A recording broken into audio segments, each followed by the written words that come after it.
ब्रह्मा बाप का दूसरा कदम है अपने से भी ऊंचा बनाने की भावना।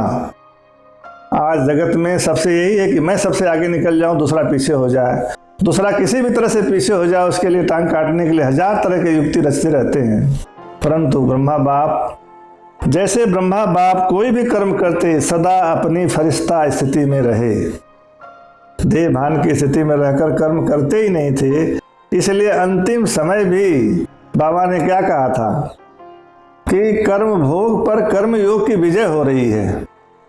जब शरीर से आत्मा बाहर निकल रही थी तो कर्म भोग माने शरीर के जो बंधन थे, जो कर्म थे, उस पर कर्म योग यानी परमात्म पालना, परमात्म स्मृति, परमात्म शक्ति का इतना असर था कि उनको भान ही नहीं हुआ कि मैं शरीर से के दुख से या कोई बात से बंधन में हूँ। बल्कि जैसे मक्खन से बाल निकाला जाता है, जैसे कमल पर पानी डाला जाए तो पानी ठहरता नहीं है, उस तरह से निर्लिप्त भाव से आत्मा शरीर से अलग हो गई।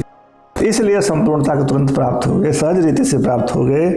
तो ऐसे बाबा, जैसे ब्रह्मा बाबा ने बच्चों को अपने से भी ऊंचा बनाया, जब दूसरे के प्रति सद्भावना रहेगी, सभी ऊंचे हों, सबका कल्याण हो, विश्व कल्याण की भावना, सर्वे भवन्तु सुखिनः सर्वे सन्तु निरामया सर्वे भद्राणि पश्यन्तु मा कश्चित् भाग भवेत्, जो गीता का मुख्य श्लोक है, उसके अनुसार जब हमारी भावनाएं उच्च बनती हैं, तब हम हर बच्चे को हर बात में पहले आप कहने की भावना आ जाती है।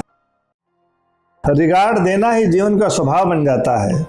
पहले आपका पाठ वृत्ति, दृष्टि, वाणी और कर्म में लाया उन्होंने, तो उसी तरह पहले हम आप दूसरे को आगे बढ़ाने का भाव सदा रहे, तो हमारी वृत्ति, दृष्टि, स्मृति सब कुछ में जब ये भाव आ जाए कि हम सबका उत्थान हो, सभी आगे बढ़ें, सभी हमारे से भी आगे जाएं, तब आत्मा उत्थान को प्राप्त करती है।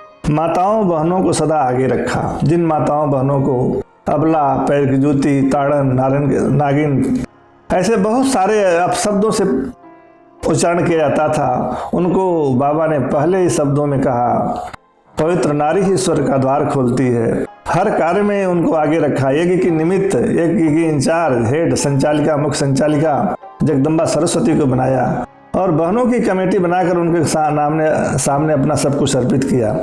तो इस तरह जितना बाबा ने जो देव संस्कृति का मूल है, जैसे कहते हैं राधा तब कृष्ण, लक्ष्मी तब नारायण, सीता तब राम, तो इसका फाउंडेशन बाबा ने पहले दिन से रखना शुरू कर दिया। माता प्रधान सृष्टि की कलम लगानी शुरू कर दी। ऐसे फॉलो फादर करो तब बाप समान बनेंगे।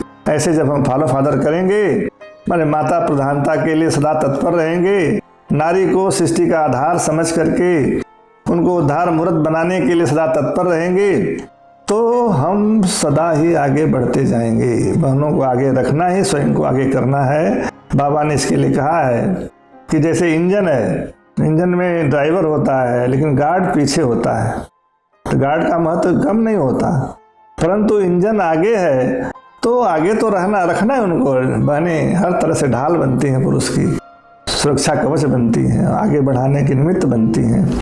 तो जितना माताओं बहनों के कल्याण के प्रति भावना रहती है, उत्थान के प्रति भावना रहती है, उतना ही आत्मा उद्धार मूर्त, उदाहरण मूर्त बनती जाती है। सृष्टि के निर्माण में उसकी मुख्य भूमिका होती है, तो उसकी बाधाएं स्वतः ही दूर होती जाती हैं। तो ऐसे बाबा हर बच्चे को अपने से आगे बढ़ाए। जबकि कलयुगी दुनिया में क्या होता है, लोग सोचते हैं सभी नीचे हो जाए तब मैं सबसे आगे निकल जाऊं, या सबका हिस्सा ले लूं तब मैं सबसे आगे बढ़ जाऊं। परंतु सतयुगी दुनिया में ऐसा नहीं है। वहां तो अकिचार संपदाएं होती हैं, लूट खसोट की बात ही नहीं होती है, सब कुछ से आत्माएं भरी पूरी होती हैं। वहां तो वही आत्मा सर्वश्रेष्ठ पद पाती है जो दूसरों को सहयोग देकर आगे बढ़ाती है।